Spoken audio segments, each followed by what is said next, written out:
Okay, so this is a video that I'm making on a goddess that I have called upon in the past, her energy specifically.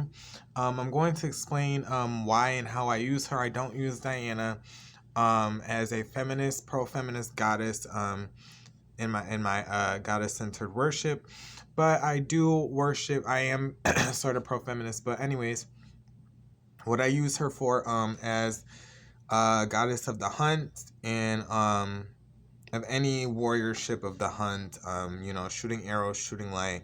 Also as sister and twin to Apollo or Lucifer.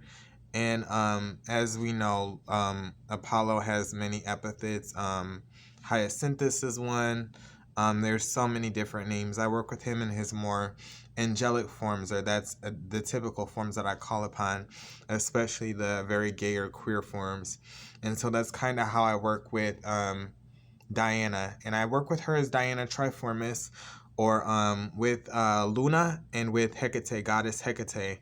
And I work with them in, I've worked with Hecate in the past several times, and this is my new addition to my statues. This is Lady Diana of the Moon, and she is also goddess. She was worshipped by believed to be worshipped by the Greek Amazons of Thrace, near the Black Sea in Lagina in Greece.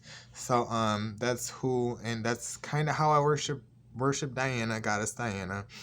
I worship her as an epithet, Triformis with Hecate, to protect. Triple fold is very protective, and I use her as a goddess who bears light in swordsmanship and in the hunt, and also a goddess who bears light in self-defense, I should say, and also a goddess who is sister to Lucifer, or the light-bearing god, or the angel of the morning.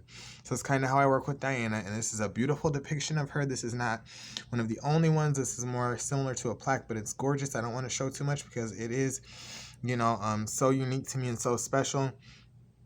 But this one will be held dear. She is a goddess along with Athene and Hecate and several other deities that were just always very important to me in my practice.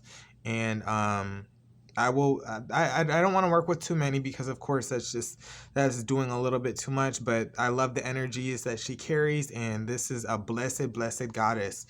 And in our forthright and in all of our hunts, and whenever there's a solstice, I will be calling upon, I will be trying to connect or venerate the great goddess Diana in my worship. So with that, everybody, all priests and priestesses and shamans and witches and everybody alike, have a happy, blessed Yuletide and a wonderful New Year. If you have a regular New Year, or you're doing pagan New Year, or whatever the case may be, I hope that everybody's year is really well. And this is a new depiction that I have. So with that, blessed be.